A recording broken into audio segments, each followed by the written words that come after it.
Pour actionner le toit ouvrant à commande électrique, placez le contacteur d'allumage à la position ON. Pour ouvrir ou fermer complètement le toit ouvrant, poussez la commande vers Ouverture ou Fermeture et relâchez-la. Vous n'avez pas besoin de la maintenir en position.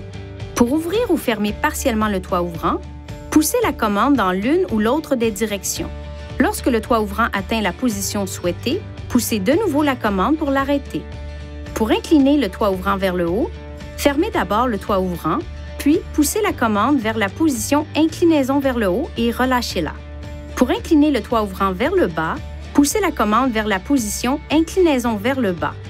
Ouvrez et fermez manuellement le pare-soleil en le faisant glisser vers l'avant ou vers l'arrière. Le pare-soleil s'ouvrira automatiquement à l'ouverture du toit ouvrant. Si vous avez coupé le contact et que vous remarquez que le toit ouvrant est ouvert, vous avez encore un peu de temps pour le fermer. Cependant, si l'une des portes avant est ouverte pendant cette période, l'alimentation électrique du toit ouvrant est annulée. Si le toit ouvrant ne fonctionne pas correctement, effectuez la procédure suivante afin d'initialiser le système. Placez le contacteur d'allumage à la position ON. Si le toit ouvrant est ouvert, poussez la commande vers la position Fermeture pour le refermer complètement. Maintenez la commande de toit ouvrant enfoncée dans la position Fermeture. Relâchez la commande une fois que le panneau vitré s'entrebâille et se ferme légèrement.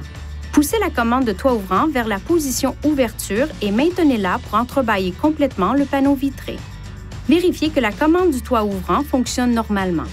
L'initialisation est terminée si le toit ouvrant fonctionne normalement. Si le toit ouvrant ne fonctionne toujours pas correctement, nous vous recommandons de vous rendre chez un concessionnaire Nissan pour l'entretien. Veuillez consulter le manuel du conducteur pour obtenir des renseignements importants concernant la sécurité et les limites du système et pour en savoir davantage au sujet de son utilisation et de ses caractéristiques.